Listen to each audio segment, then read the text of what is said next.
gamers, and welcome to episode 314 of the Super Ultra Podcast Arcade. I'm one of your hosts, Daniel Nicholson, and with me is my co-host, Dominic Stallworth. What's going on this week, Dominic?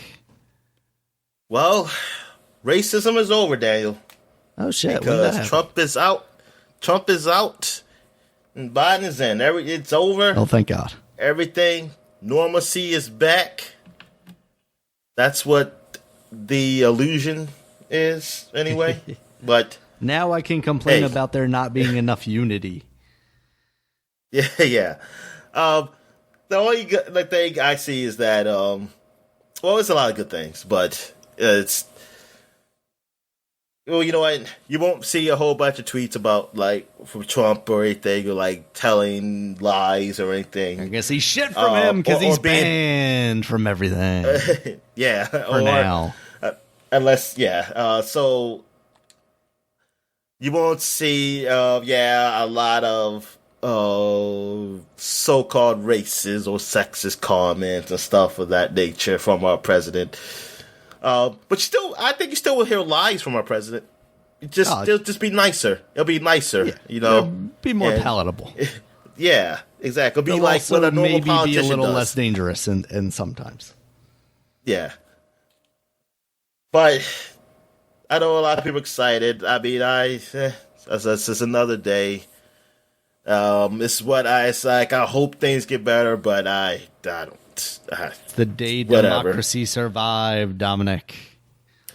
Yeah, the day the status quo stays. That's what it seems like. It has been redeemed. The status quo is back. So, if you like the status quo, this is all good. If you didn't, it still sucks. I mean, for me, it wasn't great with Trump, but I didn't like what was happening before either. Let's not forget, Dominic, that Cyberpunk 2077 was released during the Donald Trump administration. Oh, it was. Yep, that's his fault. That's under him. Everything under him is his fault. Exactly. But did Andromeda also come out while he was in office? But you know what? The Washington Mystics and the Capitals won under his administration.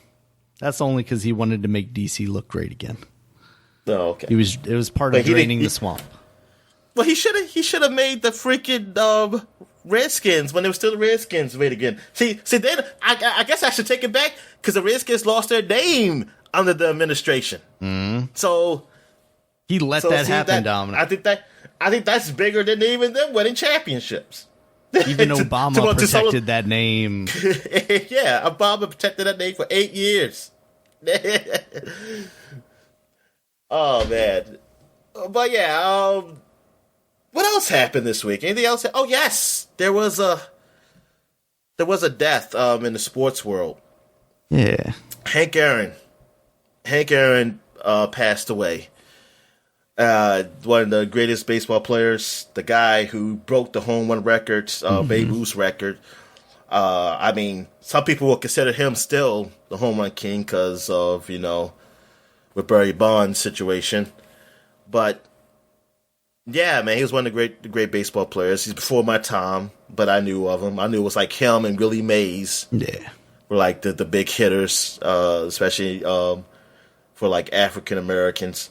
Like representing them, but yeah, it was sad. I didn't get what he passed away from. What was the cause of death? I haven't seen that yet, but yeah, I didn't see that. But man, he was like one of those. He was one of those figures, like those figures for me, like legendary, because I never seen him, but I always heard about him. I was like, oh darn! So he hit that many home runs, and that's crazy. And like in video games, before Barry Bonds he broke it. I was like, I gotta beat Hank Aaron's record now. It was like I gotta get past Hank Aaron. But yeah, that was cool. And they talk about things he had to go through, like by breaking the record, like seeing racist emails and stuff. It's just crazy. I mean, actually, it's not crazy because it's always been, but it's just that how people take sports. Like you take it that seriously that, I hate this dude. I don't want him to break this record. I'm gonna send him mail. And this is before internet, people. So you literally had to write it. Yep. You had to put a mail return it off address and put a stamp. on there. Yeah, and to send mail just to say that, to threaten him, to kill himself for breaking Babe Ruth's record. Yep. Like, oh, this guy's a treasure. You can't break his record over a game. It's just a game at the end of the day. Yeah, but you add a couple of touches of racism in there, Dominic, and people do anything. Sprinkle a little bit of that on top, and yep, I'm definitely walking to the post office to send that N-word a letter. Yeah.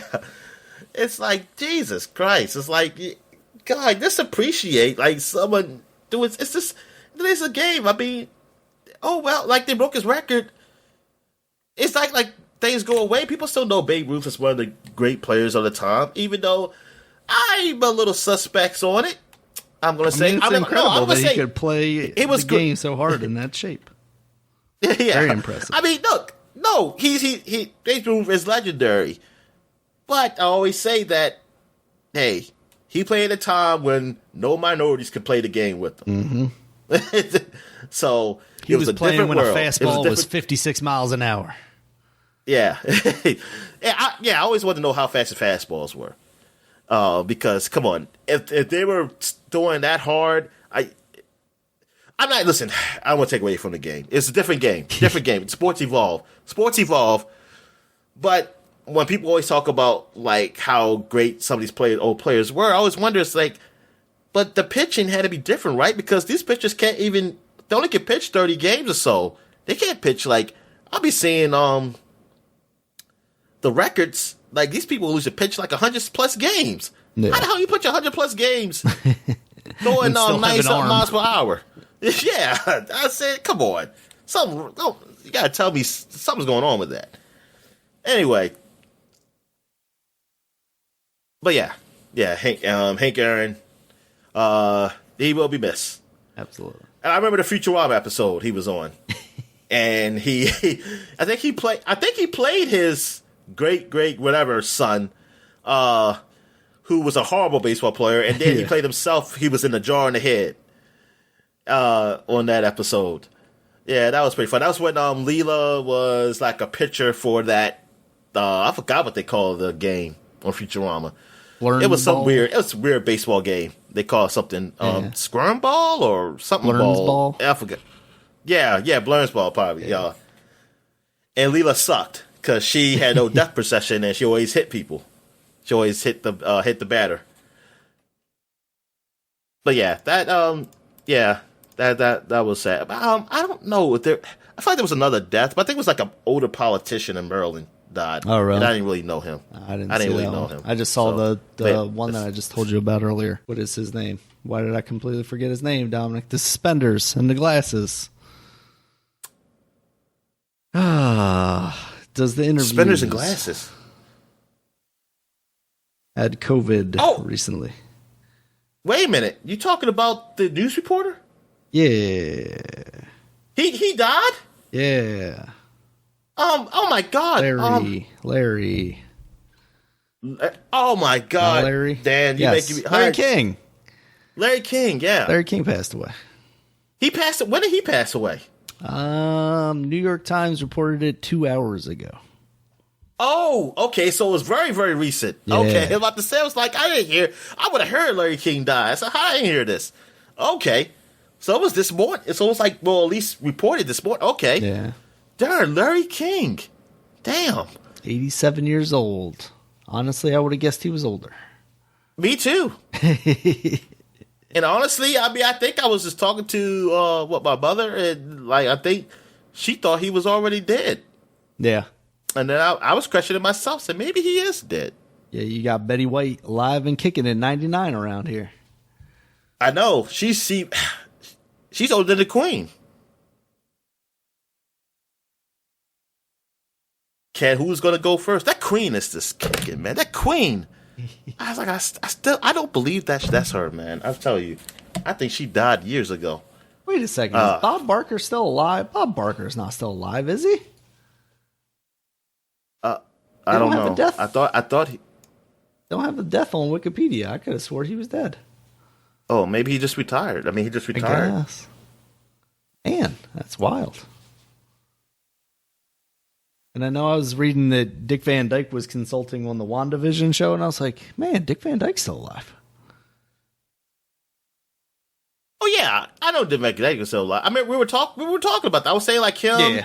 Betty White, and like the Queen and the woman who died. That he did the woman who died recently, who was an old actress. Because I was saying like, the Queen outlasted her. I forgot her name.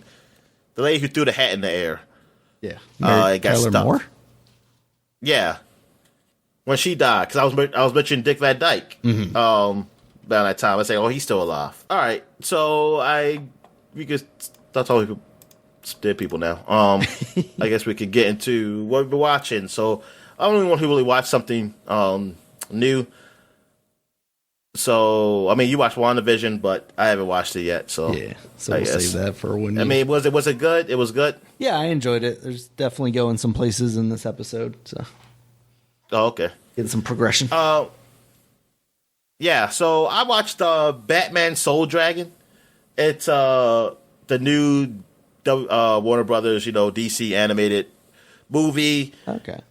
That's recently released. Where it's really not about Batman. It's really about the other characters. Like Batman goes to this. I don't know where this is. It's somewhere in the mountains in an Asian country, and he trains with these other people. Like the Bronze Tiger is there. Well, he's not Bronze Tiger at the time. He's just an angry black man at the moment. Okay, so that's they even say okay. They even say the guy said he has an anger issue. I said, "Oh my god, they're really doing a stereotype." Yes. Then you had like Shiva, and then you have Richard Dragon. So it's really, I think the main character is really Richard Dragon, but Batman, I guess, had to be there. So They put his name on it so people would go see the movie now. Exactly. Well, buy the movie. But it has a 60s, like a film kind of feel to it. Yeah, that's definitely what I got from the trailer, like a Jackie Chan movie. Not a Jackie Chan movie, Bruce Lee movie. Bruce Lee, yeah. Because he's like, Richard Drake's like a Bruce Lee or something. And so it's like also a little black exploitation, because of the Bronze Tiger. And Michael J. White's talking for him. Oh, okay. Shiva, she's spoken by, what's her name? Hugh. I've seen her before. Hugh Laurie. She's I forgot. No, I forgot her name, but she's been around in movies, and I know, and she's been around. She's a good looking woman, and I forgot. God talks for Batman. I don't really know him, but I know he played in Grimm. He was okay. But the movie was all right. It was an okay movie. It wasn't great, but it was okay. It was enjoyable. Like, I enjoyed it. It's just that it didn't really go. I felt like I wanted to get more story out the other characters. It's almost like I kind of wish Batman, since it's not really a Batman movie, that Batman just don't have maybe didn't have to be here. Yeah, and where we could just really get a story of Richard. Like, I think they really could have fleshed out Richard more. Because he said like he was the main character of it. Tell me more about Dick Dragon. Yeah. But they said Rich. I was like, is this like their version of Dick Grayson or something? At first, because I was really paying attention, then I realized, okay, that's his name, Richard Dragon. But yeah, the movie it was okay. It's an okay movie. It's an okay spinoff of the Warner Brothers. Because I don't know what there's story is like. Where is there like a connected universe now since they ended it, technically in the last movies? Because you had a Superman movie that came out, you had the Deathstroke movie that came out, you got this one, and this one definitely is not going to be connected with those because this takes place in the 60s. And maybe Superman is the start of it. I don't know. That's a new big storyline, like connected universe for these anime movies, but we'll see. Then that's it. That's all I really watched. So I felt like I watched. Oh yeah, I did. I did catch a Blackish episode. I was forced to watch. Oh no! It was the episode when they were a cartoon. Oh, I didn't know that he was was running for Congress. Well, his boss was running for Congress, the main character, and so he felt like he was compelled to run Congress because he didn't want his boss to win. Right. And I have a problem with Blackish. I have a problems, but it was funny. I think you will like it. I'm just waiting for the Joe Biden celebration episode, Dominic. Yeah, but I mean, I do like it better as a cartoon form, in cartoon form. I do like the show a lot better in that form than the regular form. I mean, Blackish is an alright show. I mean, it's funny, but I have my personal problems with it. It's like a personal problems with it. It's not that because it's not funny. I got personal issues, but other than that, yeah, that's all I watched. So I guess we get into what we're playing. So what you been playing, man? All right, so I've just been playing a little bit more Hyrule Warriors. This week just kind of breezed by. I don't know where the fuck it went, so I didn't play too much. But I got a little bit further into Hyrule Warriors. I got the Zora lady person hero. Oh, you got her now. Okay, how's she look? She looks all right. The gameplay is okay. It feels a little different than the other stuff. I still lean more towards I would say how she looks because she still looks sexy. Oh yes, absolutely. Like in the others. Okay. Yeah, I think my favorite character still right now is what's her name? Why am I blanking? Impa. Yeah, just because like the stuff they do with like her multiple illusions or whatever, I guess you call them. Like, I think that stuff's really cool. I think Zelda's still kind of my least favorite one. Her stuff seems so like disconnected and weirdly juddery. Like there's not a lot of smoothness to her gameplay. It feels like, but yeah, not too much of it. Just been playing a couple more levels. I still like it. It's neat, but still just kind of trucking along. So, what have you been playing, Dominic? All right, so I've been playing some more Civ 6, still on that same campaign. There's been really no wars broke out. Like, everybody's being really peaceful. I'm trying to win science. I'm competing with Australia. Like, I'm winning the culture war, but I'm losing the science war, and I kind of want to win the science war. I want to be the first to get in space. I still think I could beat them, because I don't know how... I really don't see them, like, hear anything about them building a space station. Like, I've already started building one, so hopefully I can beat them in that. I know a lot of people we were trading, like, by culture works. Like, I got, like, even famous writers writing something. It's like, oh, okay, I'll buy this from you, this writing from you, like, for their country. And sometimes I sell it because I want some money. Sometimes I don't, because, like, sometimes they want to trade something that I don't care, like open borders. But I was like, I don't really care about going over your borders anymore, because, like, I basically walk the whole map now. That doesn't matter to me. So, yeah, I think Australia denounced me one time because I built like one more city near their borders, and I didn't apologize for it. I said I'll build what I want to, and they got angry, and I said, "Fuck you, Australia." Yeah, fuck you. Show them, kangaroo fuckers. Oh, anyway, it was like I was joking. Oh, to anybody who's listening from Australia.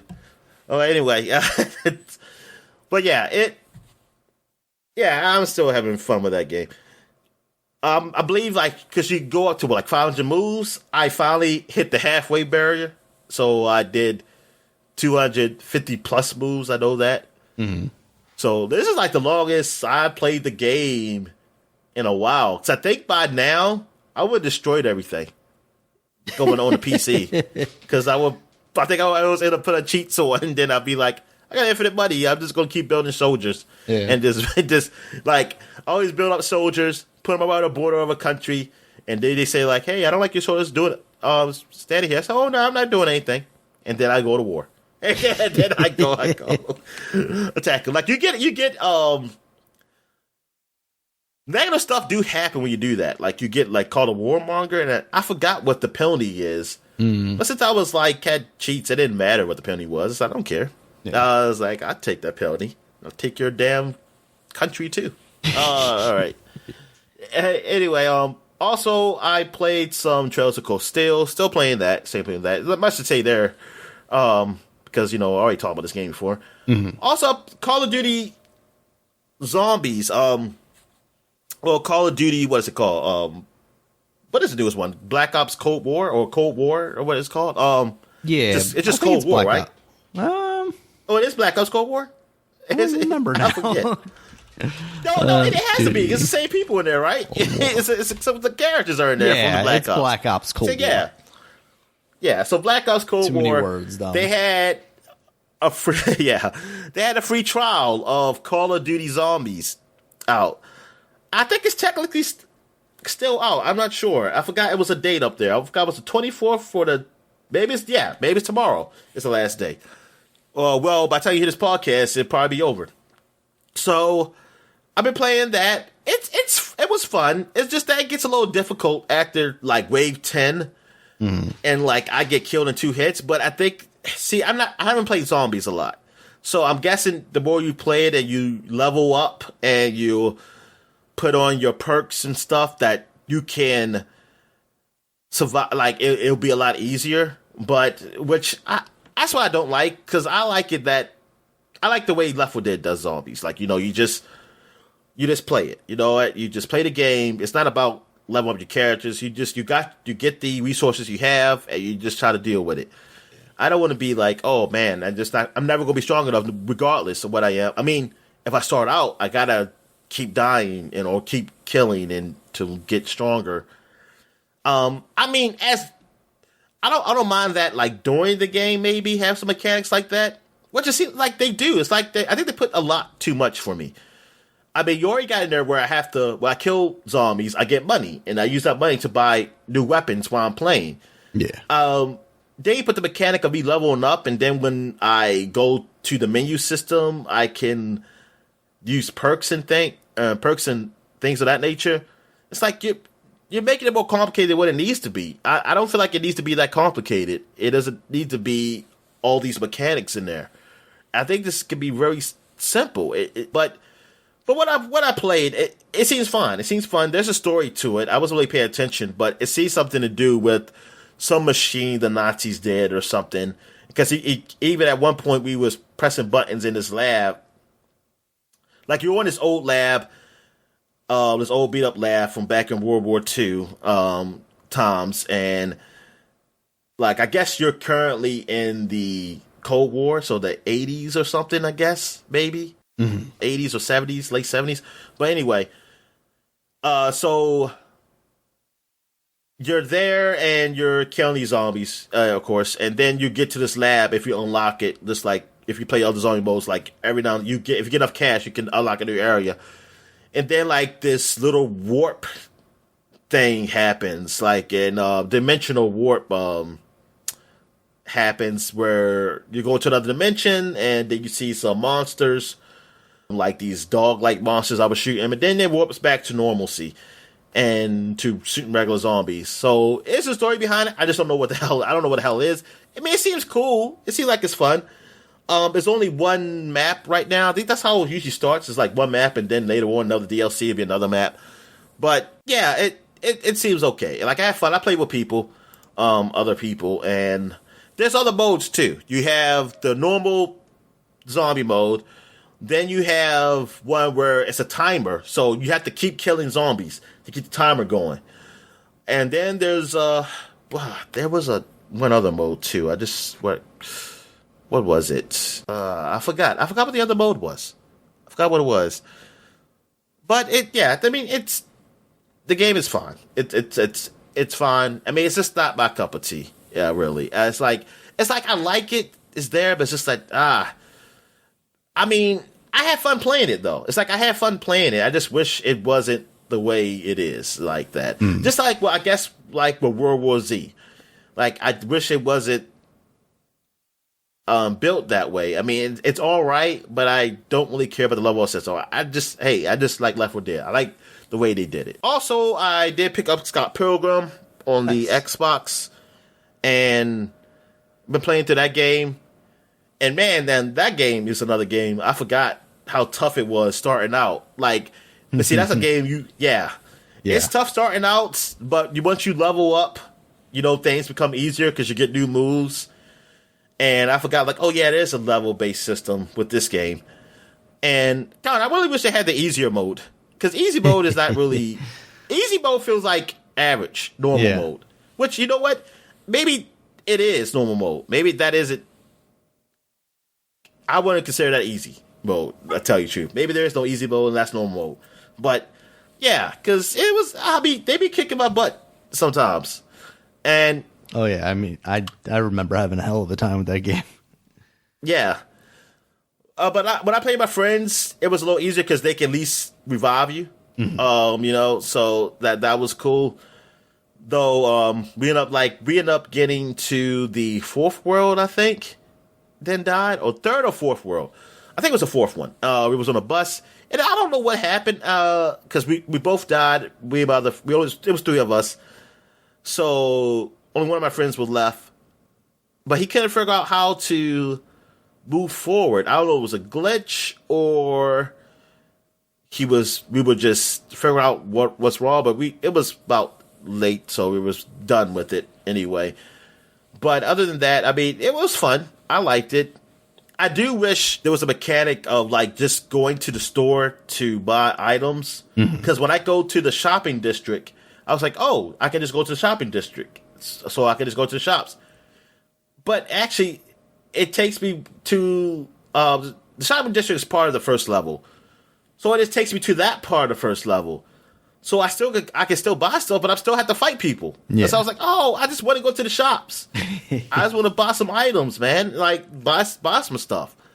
I don't want to. I mean, I thought there was a way you could do that. Maybe I just didn't figure it out. But if you can't, that sucks. I have to do that to buy items, and some items you can't carry. There's only certain items you can carry so you can use to take with you, and I just use right away. Which I wish all items could just do that. Yeah. But other than that, I mean, the game is fun. It's a fun game. I mean, it's a fun game. I like Scott Pilgrim. I mean, it's a fun brawler. I like some of the things they do with it. It has its slight issues, but I mean, hey, for $15, I think is all right. What else we got? Actually, that's it. I think that's all I played. Oh, I did play a little bit of Injustice too. I played with. What'd you say? Sorry, was that like a free weekend or something this week too? I thought I saw somebody else talking about that somewhere. If it was, I had no idea because I got it from Game Pass. Yeah, on the PC, so that's what I've been playing. And plus, I have it already on my Xbox also. But I was playing my PC version because I can use cheats to buy all the items for costumes. Yeah. So that's what I was doing. Just like people, like I love everybody to. Like they got it so you use your coins to level up everybody to level 30. So I did that. So I'm good with that. Like I don't really use the cheats when I'm fighting. When I'm fighting enemies, I don't put the infinite health. I don't mind like fighting normal. I just want to be able to just get the costume pieces. That's all. I don't feel like just like freaking playing all day just to get cash and loot boxes and shit like that, man. It sucks. Which technically, I guess, like, oh no, that's stealing. Oh, I did see somewhere. Let me see. That the Denuvo is that's the anti-piracy thing. Is they're doing something with anti-cheats. Oh boy. But people are saying this is not really anti-cheating. This is more anti-microtransaction. Anti-theft, Dominic. Well, not anti-microtransactions, actually like helping microtransactions, because anti-theft of microtransactions, I should say.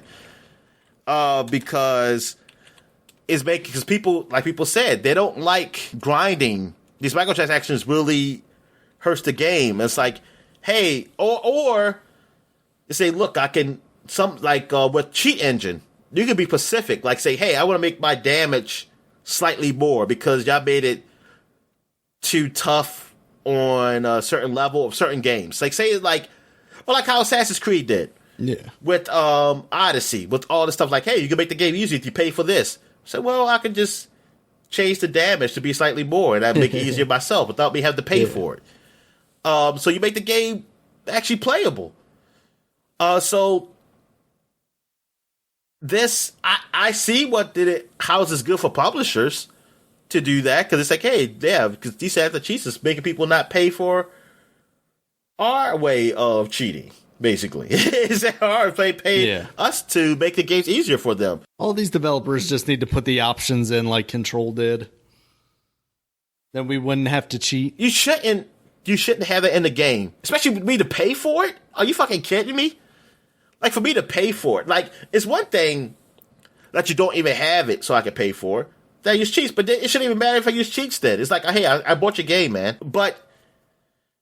Then you're going to have it so that, hey, if you want to make it easier, you can pay this option. They will help make things a little easier for you. No, I'm not going to pay you XP for that. doubler. Yeah, that's dumb. I'm trying to find an article. Let's see. I know Doom Eternal last year removed anti-cheat because of backlash, but I heard they were bringing it back. I heard it was like, it was in Steamworks. I think that's what it is. It's available in Steamworks now. That's why it's coming back in the news. Oh, weird. Yeah, so, yeah.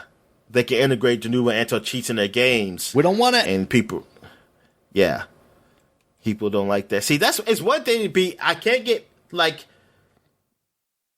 it's hard to argue about the anti-piracy with that. The only thing you argue is that, hey, it's causing these I want to be able to pirate games. Yeah, it's just, that's my argument. Well, no.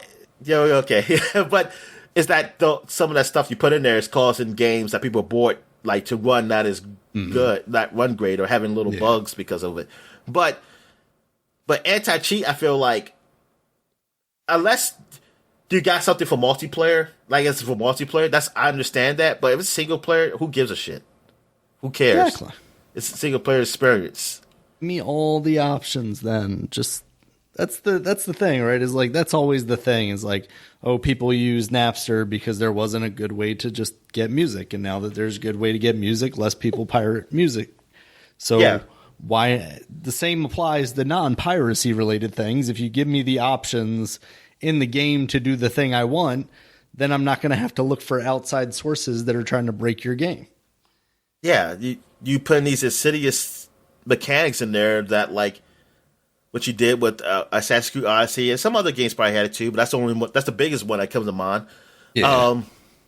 That hey, you can make things easier, like doubler, or with your loot boxes, like hey, I want this item, but I don't want to get a loot box. I want to just be able to buy the item, but you don't give me that option. So I'm going to get a cheat that gives me so much money, so I can keep buying loot boxes all I want, and I possibly can get the item I need without having to spend real money on the chance to get it. It's one thing, like, I can just get it, but you give me a chance to get it. Yeah. Come on. So, yeah, that's, especially for a single-player experience stuff, it's just, it's ridiculous. All right. So, I guess we'll take a quick break. When we get back, we'll get to the flashback segment. All right. And we're back. And now we're flashbacking to the year 2011. So, this week in 2011, we had some games come out. We got Little Big Planet 2 came out for the PS3. That great platformer creation. I remember you telling me about like how you didn't like the platforming and felt a little too floaty or looser or something. Yeah, both of those things. That was always a series that I really wanted to like more than I ever actually did playing it. Yeah, I agree with you with the controls. I didn't feel that way, but yeah, it was another series, that I actually did want to get into, like try people's levels and things of that nature. But it seems like Mario Maker really kind of scratched that itch for me. Mm. So, and what else we got on PS3? PS3 also got Mass Effect 2 in 2011. So that was exclusive to Xbox, and then it finally became a non-exclusive. This is the point where Mass Effect finally became a non-exclusive to the Xbox and the PC. And now the Sony players finally got to play this great game. Yep. So they also had that comic book stuff that was really cool. Yeah, like that's what I was about to say. Yeah. Sorry. No, go ahead. Yeah, just since they didn't have the first game, they added like this comic book story where you got to make like the big decisions that would affect the second game. And I always thought that was a cool way of going about it since they didn't do the first game for them. Yeah, exactly. Because that first game, that was actually Microsoft Studios at the time. So they weren't going to put it out for the PS3.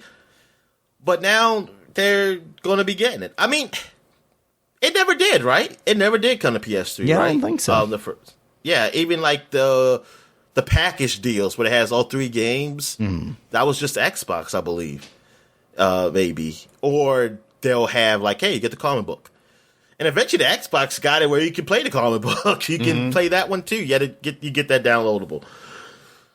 But anyway, yeah. But now, hey, this year we're getting the remastered of these games. Let's see how that turns out.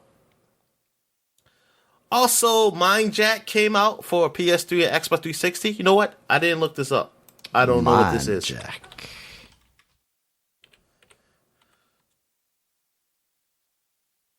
Oh, this is a third-person shooter, and I guess you plug something to your brain or something. You jack into your mind. It is published by Square Enix. Of course it is. And, okay, so what does you do? Here it is on Wikipedia. The Mind Jack is a third-person shooter incorporating a cover system. Okay. The player character can carry 2 weapons and a grenades. Oh, they're copying Gears. This is Gears clone. The player can mind hack civilians and weaken enemies, controlling them as the player character, while the main character is controlled by artificial intelligence. Weakened enemies can also be turned to the player's side, becoming allies. Online players can hack into person's single-player campaign and take control of the AI enemies while player 1 plays the game story campaign. The online players can help the solo player by attacking other enemies, or they can attack player 1 themselves. That's almost kind of like Watch Dogs, in a way. Without the whole actually hacking people's minds, you hack into people's phones, and they have that mode where you can go into people's games, single-player games. This game was not rated really good, though. No. I like this. This quote from the reception part of the Wikipedia. Eurogamer called it a strange blend of Resident Evil 5, Uncharted, and Minority Report, stating, if you can look past the lack of polish and horrible graphics, there's a compelling and unique take on cover-based shooters here. I think that's a horrible graphics. That really sells the game right there. Yeah. I got to play this. Does this come on PC? Doesn't look like it. It looks like PS3 and Xbox 360 only. Oh, darn. Square Enix, man, I need to do a sequel. All right. Remaster. All right, so what else we got here? We got Venetica, which looks like a third... Oh, well, it's not third person. Well, it's an action role-playing game. And it's published by... Who is this? DTP Entertainment. I'm not familiar with them at all. I mean, I remember seeing a woman, but I never did pay attention to this game. She looks like Bloody Rain or Blood Rain. She does. She does look like her. She got this blade thing, yeah. It's a special type of blade that just seems horrible weapon to hold. But it didn't get rated that well. And let's see what they said up here. The graphical design of the game was generally found lacking and dated by reviewers. RP Gamer called the setting stunning, but limited their praise to the scenery, adding that up-close areas and characters look incorrect, as the game is marred with inconsistencies. Games Radar called the experience playing of the game dizzying, citing sharp light contrast, erratic camera, and too small subtitles. This game may make you physically ill. Yeah. Somebody said it looks like, I think one, they also said it looked like PlayStation 2 or GameCube graphics. Yeah, it got like a 61. The highest score I've seen is 61 out of 100 on Metacritic for PC versions, but like a 47 for the PS3, 42 for the Xbox 360. Destroyer gave it a 3 out of 10. The highest score I see is a 6 from GameSpot and IGN. Yeah. The Guardian gave it a 3 out of 5.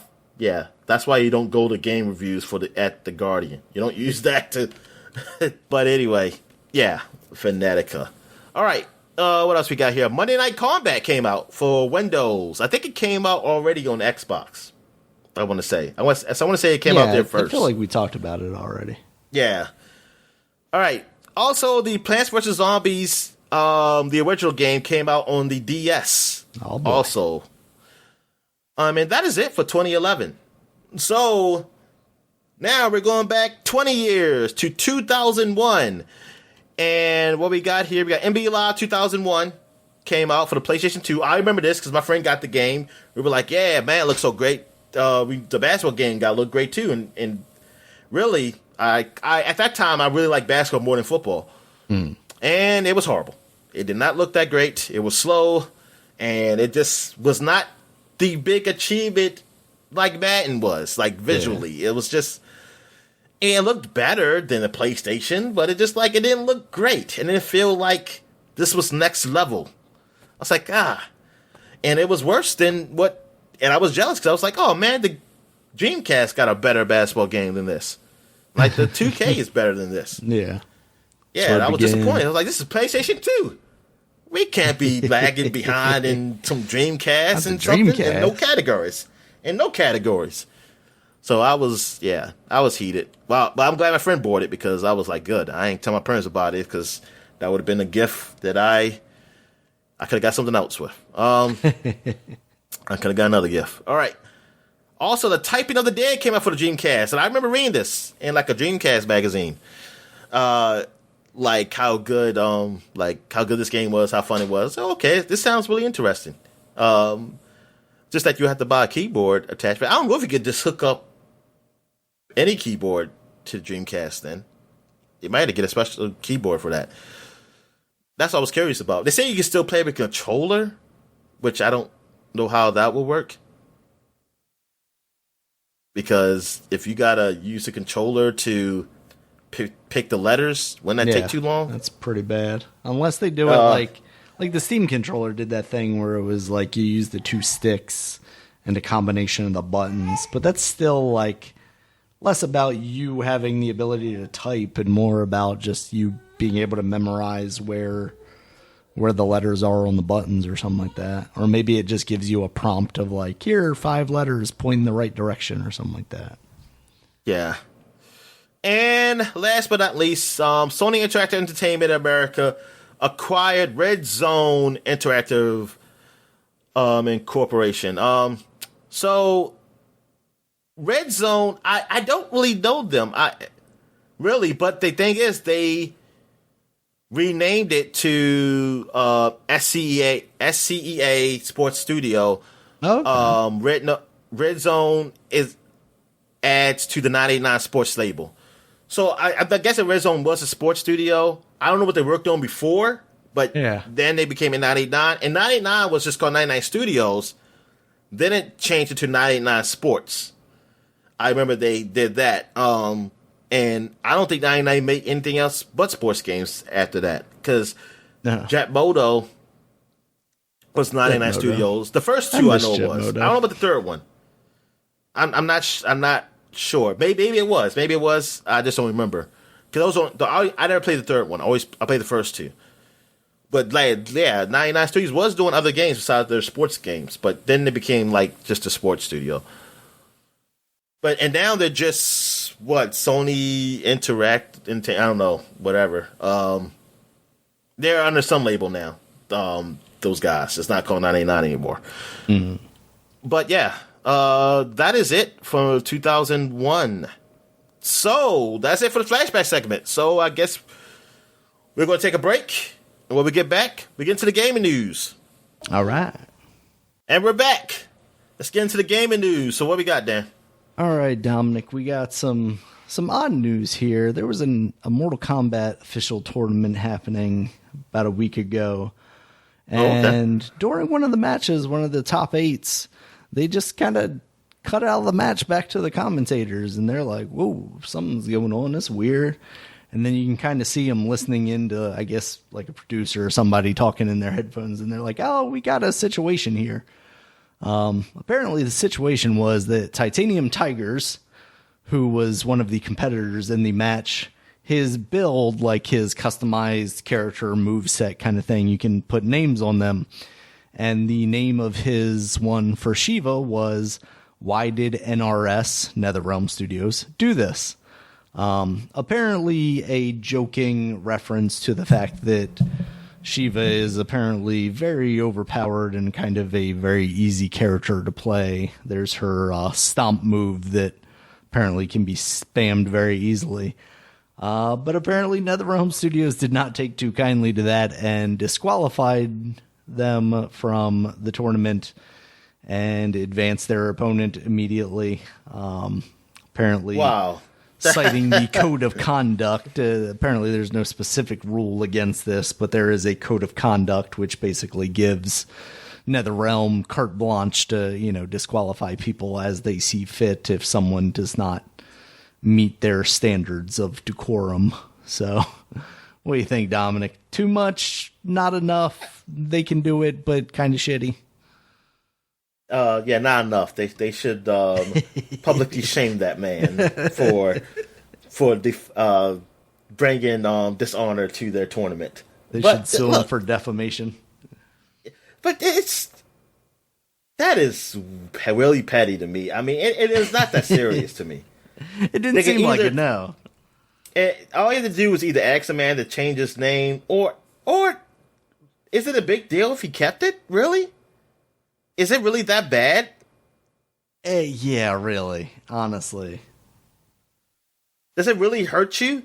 Does it really hurt your brand by him having that? Definitely hurt their feelings, that's for sure.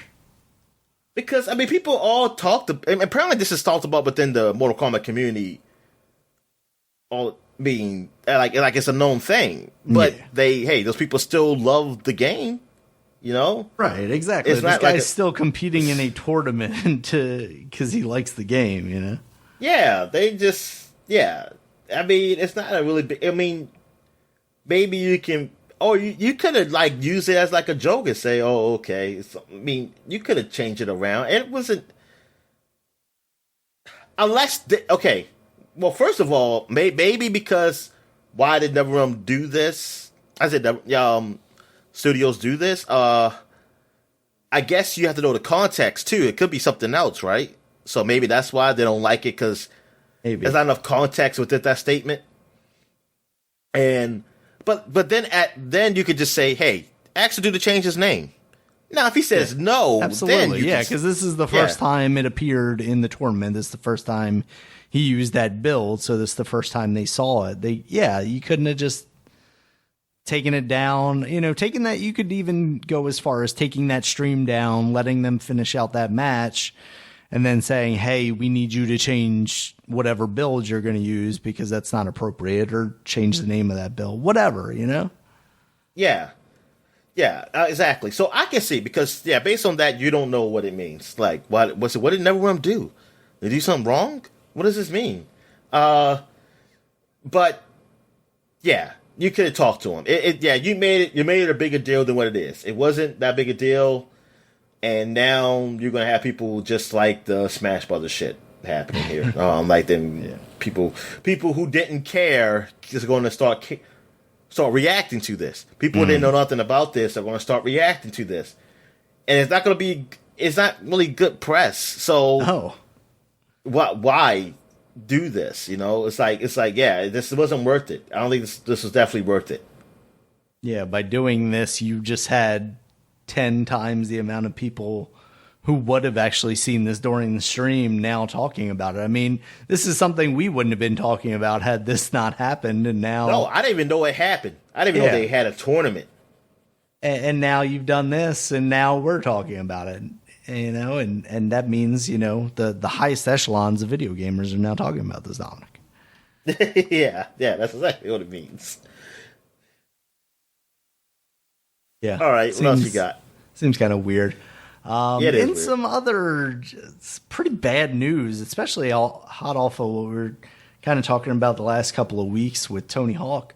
Vicarious Visions, the development team behind Tony Hawk's Pro Skater 1 and 2, they have been absorbed into Blizzard. They were a part of Activision, but now they're kind of being dismantled and just becoming a support studio for Blizzard. The rumor is why is that bad news, Daniel?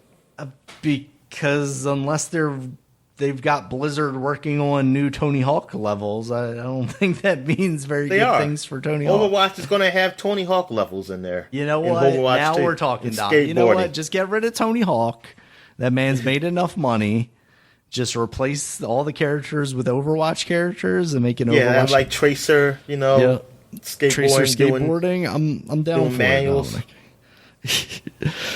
But yeah, it's just a bit concerning for me. I mean, it makes sense along with the rumors that are now going around that they're possibly working on a Diablo 2 remake, and apparently previously another division, I can't remember. I think they're broken up by like Team 1 and Team 2 or something like that. But like the team that did the Reforged Warcraft stuff was originally working on that, and obviously that didn't go very well. So it would make sense to bring in Vicarious Visions, who did an excellent job with Tony Hawk, also did the Crash Bandicoot remasters, and did a good job with those. So I could see why you would want that expertise. But to kind of just absorb them into Blizzard and now say that they're going to be doing this thing instead of saying, oh, okay, they're helping out this one time with that, and then they can go back to whatever.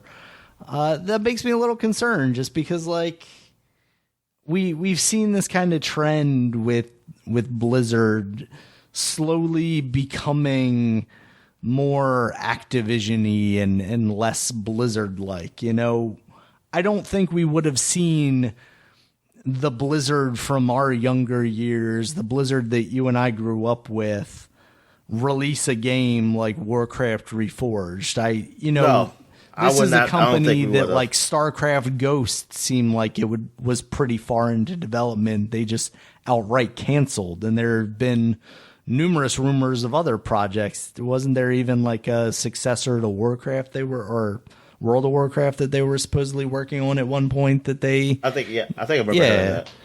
So, and now here we are having that reforged and now it basically eliminating a developer that just released, in my opinion, one of the top games of this past year. And that was the last hurrah. It seems like. Basically, yeah. I mean, it definitely calls into question the potential for my hopes of anything additional coming to that game, or even getting you got Skate 4, man. That's it. You just got Skate 4. That's the monkey paw, right, Dominic? All these people fucking asking for Skate 4, and they're like, you've got Skate 4, but we're gonna kill Tony Hawk. Yeah. I don't know. I mean, I guess we'll see what happens. I'm still hoping that they do something, either give us more levels for 1 and 2, or even release a Tony Hawk 3+4. I'd be okay with that, especially if they release it at the same price as 1 and 2. But just, not having Vicarious Visions around anymore. Like, these are guys that, for me at least, came on the map by making an amazing port of Tony Hawk, I think it was 2, to the Game Boy Advance. It was like that isometric one that was really cool. And kind of showed off that you could do 3D stuff on the Game Boy Advance, even though it was isometric. You still had, 3D models and stuff. And it ran really well. So I guess we'll see what their future is, but it's concerning to me to see the direction that Blizzard is kind of going in with this stuff, Dominic. Yeah. Yeah, they're really consolidating their studios, aren't they? It's really just studios working on Call of Duty and Blizzard games. Yeah, they really just consolidate these guys and the Blizzard games are like Overwatch, you got World of Warcraft, Diablo. Maybe we'll get another StarCraft, and I don't know if there's gonna be another. I don't know if there's gonna be another Warcraft strategy game. I thought with Reforged, just like, hey, they could do that, but maybe, I don't know. Yeah. But Reforged seemed like it was at least testing the waters to see, like, hey, what's the level of interest, and then they just bungled that entire thing. Yeah, they bungled that. It wasn't the fans. It was you. You messed it up.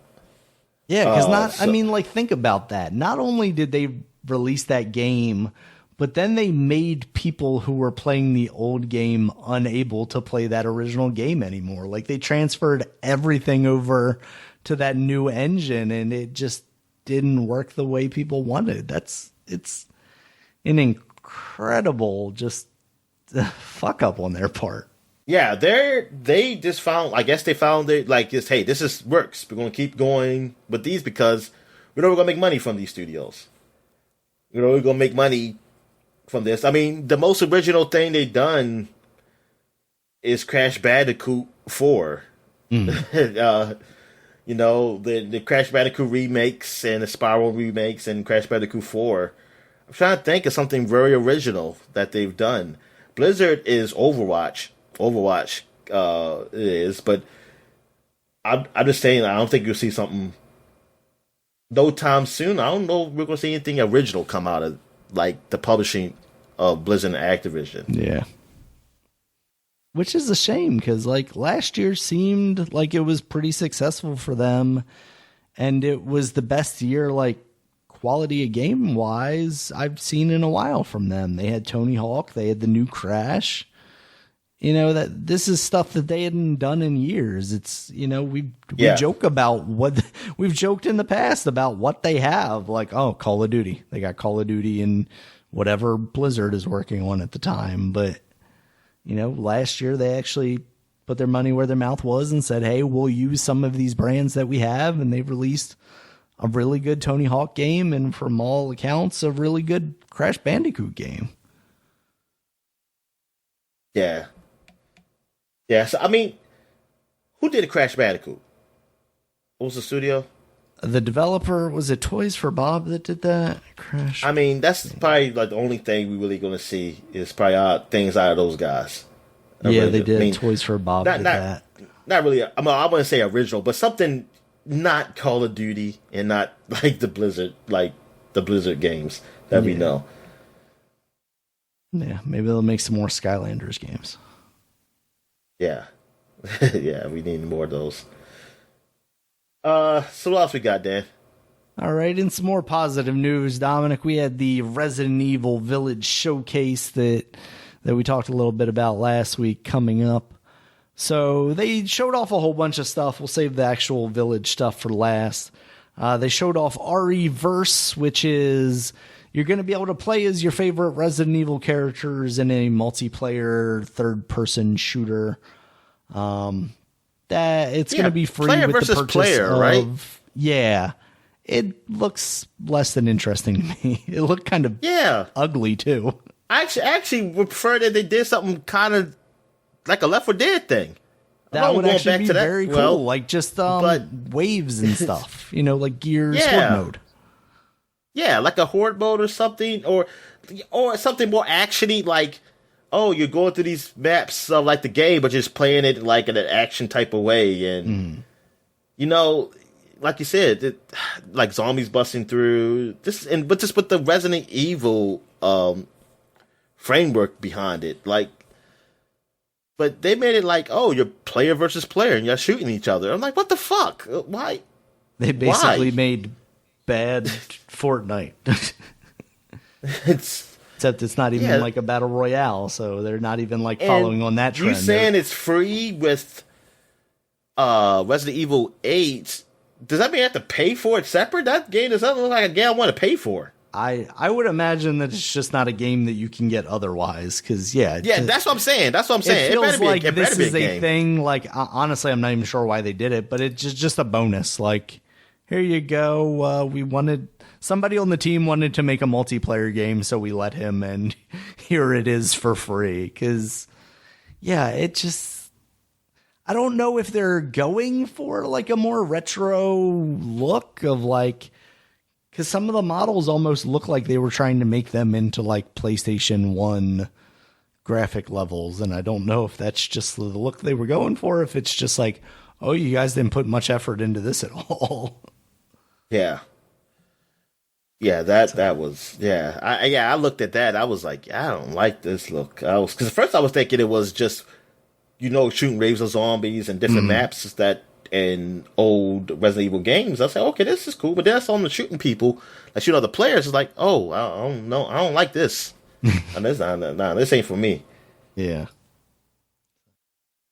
We'll see how that goes. Some other stuff for the 25th anniversary of Resident Evil. There are going to be costumes and skins and weapon skins coming to the Division 2. So you can get the like Leon RPD outfit and some other ones as well. So, Capcom teaming up with Ubisoft there, Dominic, the dynamic duo, I guess. Maybe that'll get some more people getting into Division 2, because I don't think I've heard anybody talk about Division 2 anytime recently. Nah, I haven't heard him talking about recently. But, I mean, a lot of shit's come out since then. Yeah, absolutely. Hold on, when did Division 2 come out? 2 years ago, right? Yeah, I guess, yeah. Now it'd be 2 years, right? It was, February of 2019. I mean, it's just one of those ongoing games. Like, it's you know what? I'm at the point where if I don't hear about you, it's not necessarily a bad thing, especially in those type of games. Because I think if I hear about you again, it might be like, oh, we're shutting down. Like, right, oh, no. Yeah. Oh, no. Yeah. Still somewhere millions and millions of people are playing Rainbow Six Siege, and I'm just not hearing about it. So. Yeah, exactly. When I hear about Rainbow Six Siege a lot, but we know that game's popular. I mean, just Overwatch was last. I mean, we hear a little bit of stuff for Overwatch, but people playing that fucking game. Yeah, absolutely. Yeah. All right, Dominic. So the big stuff, there was a new trailer, and also some gameplay footage for Resident Evil Village. And it's, it follows the same style as 7, first person. You're playing as Ethan Winters, the same main character as 7. So honestly, I'm not sure how any of this stuff is involved. I don't know what exactly the story is even. And of course, Chris Redfield is there. So there's some ties to the original series, but like, I'm guessing we're not talking about like T-virus stuff anymore, because seemingly the big bad that you see in the trailer, at least, is this very tall vampire woman and her daughters. So unless they've mutated these viruses into turning people into vampires in Romania, I don't know how that goes. But I also don't know what the situation was with like the deranged swamp family in 7. Were they T-virus candidates, or was it some kind of mutation of the virus, or is this just completely different territory here? I just want to know, like, why does Ethan Winters want to deal with this shit anymore? I feel like going through that shit he went through in the 7, he'd just be like, okay, I'm gonna like go somewhere nice, and because he's talking about like having a baby with his wife or girlfriend or something at the beginning of the trailer. So it's like, how did you get yourself involved into going to Romania to fight vampires? Are we secretly going to find out that this is, they're working with Ubisoft, Dominic? Maybe they're also working with Konami, and this is the Castlevania meets Resident Evil crossover that we've all never known we wanted? Yeah, I don't know about that. Yeah, I mean, the game looks scary. It also looks good. It looks like 7. I haven't heard them say anything about VR stuff. I'd be interested. I'd be interested if they did VR for 7 for the PC, goddammit. And then, I'd want to see more I guess kind of they're pushing it on PlayStation 5 and PlayStation brands. So, like, they don't have the next gen VR stuff yet. So I guess they wouldn't necessarily do the work to make it PlayStation VR compatible. I don't know. But it is interesting. This game is, and they even announced it that, hey, it's going to be on all systems, like even the current gen. Yeah, so, and they're doing it now after Cyberpunk. So you would hope that the one that they're putting out for those systems is actually going to be good. I think Cyberpunk is an isolated incident. Like, people keep trying to correlate it, like all these companies need to just focus on next gen because you don't want to happen what happened. You don't want to happen what happened with Cyberpunk. Yeah. But I think Cyberpunk is an isolated incident. I don't think it's something that's going to just happen that every studio is going to have a problem with. I think their problems are different. I mean, their issues with something dealing with them, not because of the system's power. It's just, I don't know. I mean, like you said, there's a story out there. Maybe we'll get more on it. But I feel that was the incident that doesn't correlate. Like, hey, all the studios should learn from. I mean, yeah, you should learn from them. Just don't do what they do. But it doesn't mean you can't work on all the systems. And that's why I say that, because like coming out and saying that you're putting out a next gen version after this stuff has happened makes me confident that you believe that the last gen version or current gen version or however you want to reference it is actually going to be worth playing and isn't going to be garbage like Cyberpunk. When you try to be too quiet about it, because people got to ask you, hey, what about this version? That's when I know, like, okay, something might be wrong. Something's wrong. Because, like, we didn't know that there were going to be versions before. If they saw all the Cyberpunk stuff happen and then they go back and they're like, these versions aren't running very well. If I'm them, I'm just like, fuck it. We're not doing them anymore. Throw them in the trash. You know, take those 10 people that we got on the team working on those games, bring them over to the PlayStation 5 version. They can make a demo for us or something. You know, I'm not letting that happen to me. But yeah, speaking of demos, there is a PlayStation 5 exclusive experience called the Maiden demo. There's no combat in it. Nothing like that. It just seems like it's exploration, almost like a PT style thing. Lets you kind of wander around the environment and see what's going on. Probably get the shit scared out of you a few times, I'm sure. I told you when I first saw it, because I didn't watch the showcase until last night. So I was just kind of like skimming through the news the day it happened. And I'm like, oh man, demo on the PlayStation. And I'm like hooked up my PlayStation 4. I'm like, all right, where the fuck is it? I can't find it on the store. I'm searching for it and I can't find it. I can find where I pre-order the game, but I can't find the demo. And then I'm like looking it up, like how to find the demo on Google. And it's like, oh, PlayStation 5. And I'm like, shit.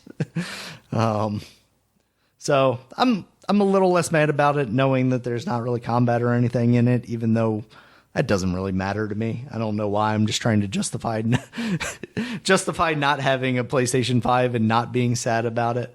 But I also haven't played 7, so one of these days I need to get around to doing that. So I mean, you got the game. I don't know. How did we get the game free, or did you buy that game on Xbox? Because I got it. I know I damn sure didn't buy the game. I don't recall. I don't know that we got it for free. I thought at one point I got it through like a Humble Bundle or something on the PC, but maybe I have it on both. And maybe at one point I was like, oh, it's cheaper on the Xbox. I know you got it on PC, but I saw on Xbox. I was like, when the hell we get this game? Yeah, I don't remember that ever buying it on the Xbox. Because when it came out, I was already past kind of playing things mostly on the Xbox. I don't know why I would have got that if I did. Unless it was like $2 or something. I was like, okay, I'll play this at some point. And then, knowing me, just never do.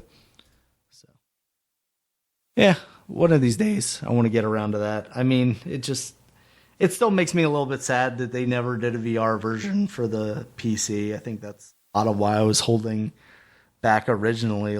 Even if it came later and I could get a free upgrade or something like that, there's a difference between playing it for the first time and experiencing it for the first time in VR and, revisiting it where I might know that scares are coming and stuff like that. But now I just know it's never going to happen. So I might as well getting on that if I'm ever going to play it. So yeah, you might as well just get the PSVR. Yeah. Yes, exactly. You can get it off Craigslist from somebody that bought a PlayStation 5 or something and doesn't want it anymore. Who had pink eye. Exactly. Yeah, I mean, it's perfect time to be buying used things off of Craigslist, Dominic. Yeah, so, I think all of that stuff looks pretty good. The villains are sufficiently sexy and weird, and tall vampire lady is driving people on the internet wild. So Capcom's already nailed the memification of this game, so they got that going for them. So yeah, it's pretty good showing. I think there's supposed to be some more information in the coming weeks too. They also announced like deluxe edition stuff and all that. There's going to be like a, $150, $200 edition of the console version that comes with a statue and all that nonsense. And also, there'll be free upgrades from the PlayStation 4 to the PlayStation 5, and the Xbox One version will have smart delivery, so it'll work on the Xbox Series X stuff without having to go through a whole bunch of stuff. So that's also nice to hear. So yeah. And then in the other end of the spectrum, Dominic, for Resident Evil, there are now rumors going around that the Resident Evil 2 remake is being shifted to Capcom's internal Division 1 team, significantly reducing the role of M2, who are the developers behind Resident Evil 3, because apparently M2 wanted to be more faithful and stay more close to Resident Evil 4, the original game, and Capcom maybe wanted to be less cautious and change things up a little more. It sounds like M2 is maybe a little apprehensive about changing it too much after the reception of 3, which I think overall the reception of 3 was pretty good. It was a little bit of fatigue, I think. I think 2 came out and was such a drastic upgrade over the original, and people thought like the thing was coming up as game of the year stuff, and then the next year we already kind of did that. Like obviously 3 is as much an improvement over the original 3 as 2 is, but it's not that much of an upgrade over 2 remake, so people aren't as impressed with it. So I think it's still sold pretty well, and I think is still pretty highly regarded. But this is also a year where a lot of really good stuff came out. It was a pretty good game year. There was a lot of stuff. So it is what it is. I'm interested to see how this turns out. I mean, I just played Resident Evil 4 not that long ago on the Switch, and it definitely needs upgrades to be more relevant in this day and age. I think at the time it was a revelation for that series, especially because you moved away from tank controls and you moved more into a control scheme that was more modernized. And now you look at it and you're like, oh, they're still kind of tanky in a way that is a little, archaic compared to what we deal with nowadays. And as far as just like what we're seeing in like a Resident Evil 8, like you could go fucking absolutely apeshit in Resident Evil 4 as far as like story beats and stuff and like new enemies and bigger, badder creatures. I think you could really do some interesting stuff. As long as they don't do anything like, I don't want them moving in the direction of like a Mr. X or a Nemesis. And I know those were the original games too, for the most part. But I don't want like Chainsaw Guy constantly chasing me through the entirety of the game or something like that, I don't like that level of... I want there to be a place where I can just like set the controller down and be like, okay, I need to go do something for a minute and not worry about like some guy getting that much closer to me while I do that. Just take a breath. So we'll see. I mean, it's still a ways off before we get that game, but for a game that in some circles is highly regarded as one of the best games ever, they need to take their time. They need to reevaluate what they're doing, take a step back from time to time and make sure they aren't doing anything to actively screw this game up. You can... And I can see Capcom's point of view, if any of this is true, that you don't want to just release that same game. Like, that kind of diminishes the legacy of that game. It's like, oh, we created one of the best games ever. Here it is, but with prettier graphics. Like, you want to take that step forward and make it even better. So we'll see how it goes. And then kind of the big story, unless you got something else before we get into this one, Dominic, there was some big news coming out of Microsoft. Originally, earlier in the week, actually, what was it, Thursday or Friday, that they announced that they would be raising the pricing of Xbox Live Gold to $10 a month, basically $60 for 6 months, $120 for a full year of service. And now that's, being able to play online. A lot of people took that. Went crazy. Yes, they did. They took it very harshly. A lot of people very unhappy about this decision. Of course, you have your PC people saying, we play all the games for free on the internet, it's fine. Sony, which is a kind of a funny story because originally they did that, and then in PS4 times, they were like, oh, well, now you need PlayStation Plus to play these games. But in Sony's defense, they never made it so free to play games, things like Warzone or Fortnite, you ever had to pay a subscription for. Something that you and I didn't really realize that Xbox had never walked back on. Yeah. I thought at some point they had, in fact, made it so like the Final Fantasies and the Rocket Leagues and stuff like that. Well, I guess not Rocket League. That was never a free-to-play game until recently. But like a Fortnite and things like that, you wouldn't require the service. And that makes sense. There's still obviously server time that you're using, and you're using all the services, the voice and all that stuff. It made sense when Microsoft originally came out and said, we're doing all this internet stuff for you to pay. It was a premium service. Absolutely. I mean, you compare that to what Sony was doing with the PlayStation 3 online, and they kind of got there, but it took them a lot longer. Microsoft was very much like, we have the ecosystem in place, and this is what you're paying for. I think that's become harder to justify over these past, the past generation and this current now generation, because you haven't seen a lot of improvements out of Xbox Live. You haven't seen the kind of innovation that Microsoft originally brought to this space. And now you're seeing, the competition doing the same exact thing. I mean, even on PC, you have things like Discord where you can just hop in and chat with your friends, or even in the games, it's mostly built in that you can do that kind of stuff with your friends. Now, I saw this as a very cynical move of, hey, for $15 a month, you've got Xbox Live Gold Ultimate that has Game Pass, Xbox Cloud streaming, all that stuff, EA Access Now, things like that.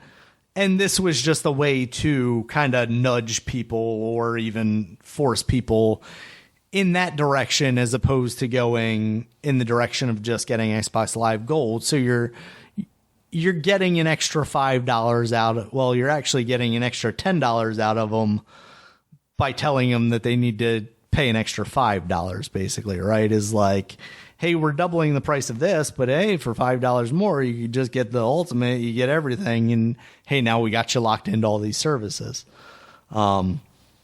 So honestly, I saw this going in the direction of, we're going to raise this price until we see the numbers move mostly to Ultimate. And at that point, we just cancel Xbox Live because, this is the service we're offering. It's $15.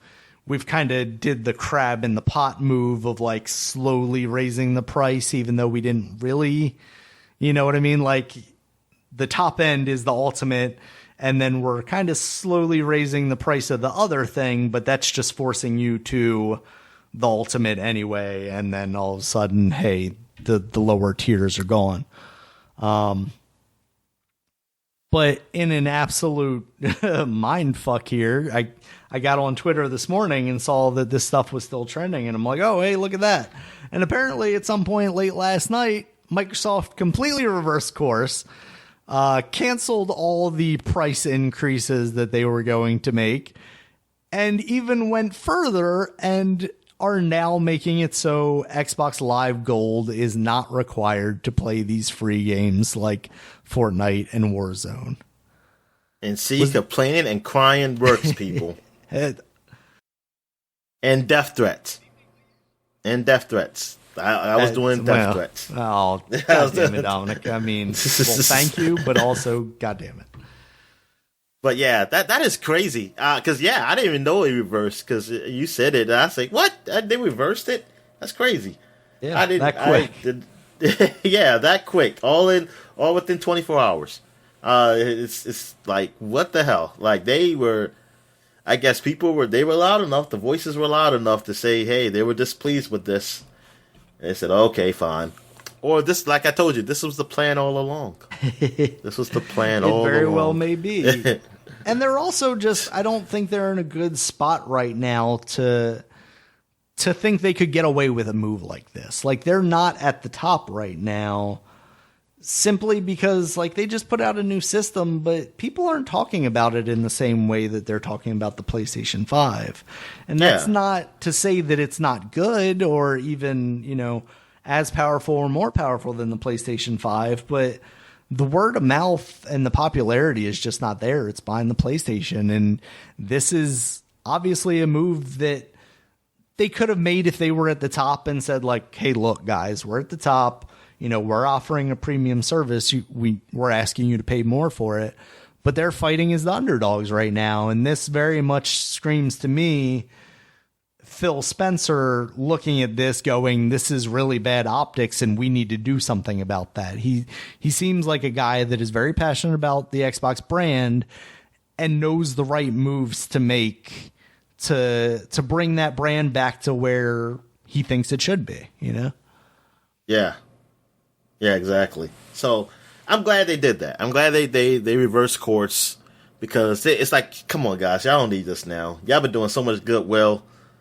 Mm-hmm. And now you got this little bit that's a little controversial. I mean, there were a lot of people understood. Yeah, and I was one of them. I mean, again, I was just kind of like, I don't care if they're raising the price on gold as long as they're not raising the price on Ultimate plus Games Pass or whatever, because that's where I am now. But yeah, absolutely, it's still bad look for everybody that just wants to play online. Yeah. But yeah, I'm glad they did it. Yeah, because this would have been like, I feel weird now because I was really ready to be like, "Oh man, what we going to talk about this?" But now they reversed course, so now it's like, oh, so now they're back to being consumer friendly again, Daniel. Yeah. Now they're back to being the consumer friendly console. All right, so I guess we could get into some games with gold. Oh yeah, I want to say this before I get to that. I want to do the Game of the Year. I want to make that a separate podcast. Okay. So that's going to be a separate podcast, like a bonus podcast that I'm going to put up.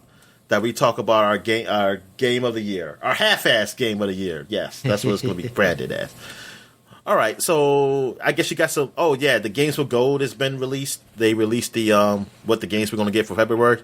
Yep, yeah, for Microsoft. And it seems like, kind of coupled with the decision to raise the price, they also decided that they would raise the amount of games that we'd be getting. Yeah, because exactly. I'm counting more than usual. They've actually got 5 on here that we're going to get in February, including Gears 5. So if you're not a Game Pass member, that's pretty cool. Well, you got also timely Resident Evil, the original HD remaster remake of that first game. So that's nice. Cool. Yeah. Also, Indiana Jones and the Emperor's Tomb. Again, sort of timely now that we know we're in the midst of a new Indiana Jones game. Yeah, exactly. I forgot about. Yeah, I knew there was an Indiana Jones game that came out. Because there was going to be another. Yeah, it was going. We talked about the one that was going to be on the 360 and PS3, but that got canceled. Mm. And I knew, I was like, there was one on Xbox. It was original Xbox. I was like, yeah, okay, now I remember. Now I remember this one. I remember too, because I was like, what game is that? Okay. And then Lost Planet 2 and Dandara Trials of Fear Edition. So we've talked about Dandara in the past. That's a pretty damn but big game. I wonder what is the Trials of Fear Edition? I mean, is it easier mode? I hope it's an easier mode in that one. I could only hope. But it's a mode that points me directly to the store and says, hey, this is what you use those points for. Stop losing them all and being really bad at this game. So, yeah, Dandor, yeah, that was a good game. I never finished it, but I did enjoy what I played. I think that's also available as part of Twitch Prime right now as well. Oh, okay. Lost Planet 2, that was a game I was excited for. I remember they had a trailer before they gave us that demo. Mm-hmm. I was like, man, that looks cool. Like 4-player co-op, and you try and take this, fight these monsters. Because I was into Monster Hunter. I mean, I didn't really know much about Monster Hunter, so this was like, Lost Planet, like a shooter. Like I said, this is like Gears, and you try these big monsters. It looked nice at the time. It looked nice graphically and everything. When I played the game, it was just the controls felt weird, and I did not understand what the hell I was doing. Maybe I'll try it again just to see. Maybe I have a better understanding of it. Maybe I have more appreciation of it. But yeah, Lost Planet. That's another Capcom series that was big early on, like for the 360, PS3. And then it just got lost. I think Lost Planet 3. It was Lost Planet 3, right? Yeah. Yeah. That's the one where it really just kind of disappeared off everybody's map. Because, I mean, I was really excited about the first one. And then the second one, less so. And then the third one, it was just like, oh, that's coming out? Why? Well, the first one, only thing I was down on is that, oh, man, I got to keep collecting these things to stay warm. I said, God damn it. But when I played it, it was all right. It was an all right game. All right, so what we got? New releases. Yeah, we got new release. Only one game. The only really big one this week that's worth talking about is Hitman 3. That's now on the PC, PS4, PS5, Xbox One, Xbox Series X, Stadia, and also for the Nintendo Switch as a cloud streaming game. That seems like we're going to be seeing that a lot with the, like, they're going to start trying to get these games so you can play on the Switch through the cloud streaming. I would like That's interesting that Nintendo has really... They're doing this. Like, I wouldn't think they'd go... Because they're so afraid of online. They're letting it happen, I guess. Yeah. Yeah. Absolutely. I would like to see, like, these companies kind of start to either... And that's why I would just like to see, like, Stadia or Game Pass, Xbox, xCloud, or whatever... be on there where it's like one launcher and then I choose the game that I want to stream. I don't want to have 50 million different kind of like, oh, I've got the thing that Hitman uses to stream games and then I got the thing that Control uses. Yeah. But I guess that's more me just not wanting to pay for each individual streaming thing. Like that's kind of where my limit for paying for things that can go away stops, right? Like, as a monthly service where I have multiple different games, I'm like, cool, awesome. But if you're making me pay the game that I may pay for the entire game that I may be losing access to, which is part of my problem with like a Stadia or like one of these games, like a Control or a Hitman 3 on the Switch, it's like, if you take the servers down, I'm never going to be able to play that game again. But I actually bought the game, whereas like Game Pass, I'm like, okay, I'm paying for a pass to access these games that I know come and go as they please, kind of. You know what I mean? I kind of wish it was that if you buy the game, you automatically get that service. Like you could do the cloud service anywhere. It doesn't have to be only on Switch. Absolutely, yeah. Like, yeah, if I buy it on Steam, then, I can play it on the Switch. Like, yeah. I guess what we're really looking for here is GeForce Now on the Switch, right? Basically, is like, okay, let me buy this game on the PC, and then I can stream it to the Because it's not the same. Because you can't tell me it's the same as, like, oh, no, you're just buying the Switch game. No, it's not the same like that. I have to be online to play this game. Like, I literally have to play a single-player game online to play it. So, I can't just be like, I want airplane mode or something like that. Or, So, it's not the same. So, you should at least let it be that I purchased this. I get to be, like, 2 purchases for 1, at least. Even if I can't buy the game, I can't play it everywhere, like on PS5 or 3 or, or being 4 or whatever, or Xbox. But if I choose one, like I say, hey, I want to buy it on Xbox One, and you get to be part of the cloud system. Like, you can play on... And then I can stream it on any of those consoles, because your program should be on everything. sure I someday want to live in, Dominic. That's Joe Biden's America right there, Dominic. Yeah. Okay. All right. So, anything else? I think that's it for the week then, Dominic. All right. Check us out on Twitter. Dominic is at DStallworth5. I'm at RegulusMB. The podcast is at Superpod, SUPAPOD. Superpod.com is the website. It's got all the podcasts, as well as links to all the places you can find us. iTunes, Stitcher, Google Podcasts, Spotify, YouTube, where we have videos with gameplay behind them. And check us out there. Like, subscribe, thumbs up, smash that like button, hit the bell icon, all those things that people on YouTube say when I watch their videos. Until next time, guys. See you later. All right. See you.